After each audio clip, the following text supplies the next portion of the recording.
Hello বন্ধুরা, তোমরা কেমন আছো? আশা করছি ভালো আছো। তো এখানে রাধাষ্টমী মানে ভোগের রান্না করছি। এখানে মিষ্টান্ন হয়ে গেছে, এখানে চাটনি হয়ে গেছে, আর এখানে ভাজা করছি। এখানে 5 রকমের ভাজা করব। এখানে আলু ভাজছি চাকা চাকা করে, মিষ্টি কুমড়া ভাজা, বেগুন ভাজা, পটল ভাজা। এটা হচ্ছে 5 মিশালি সবজি। আর এখানে চাল ভিজিয়ে নিয়েছি, ধুয়ে নিয়েছি। এখানে ডাল শুকনো খোলায় ভেজে ধুয়ে নিয়েছি। তো এটা রান্না করব, তোমরা সঙ্গে থাকো।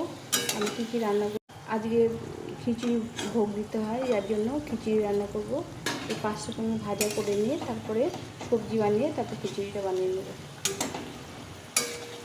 তো এখানে আমি বেগুনগুলোকে ভেজে নেব। বেগুনগুলো ভাজা হয়ে গেছে, এগুলো উঠিয়ে নেব। লাল লাল করে ভেজে নিয়েছি।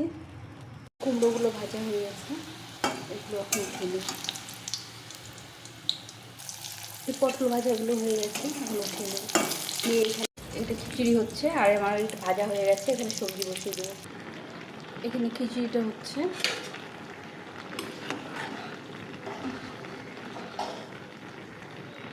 কীভাবে রান্না করলাম সেটা তোমাদের সঙ্গে অন্যদিন শেয়ার করবো। আজকে এইভাবে রান্না করছি। এখানে ঘাটি বসিয়ে দিয়েছি, ঘাটিটা নুন হলুদ দিয়ে সেদ্ধ করতে। এখানে আমার ভোগের খিচুড়ি রান্না হয়ে গেছে।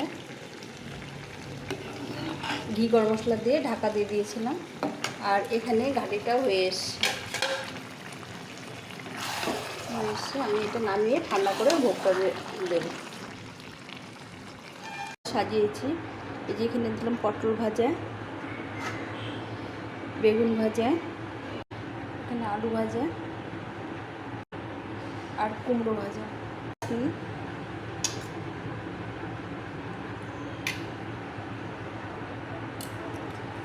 আর এখানে একটু মিষ্টান্ন।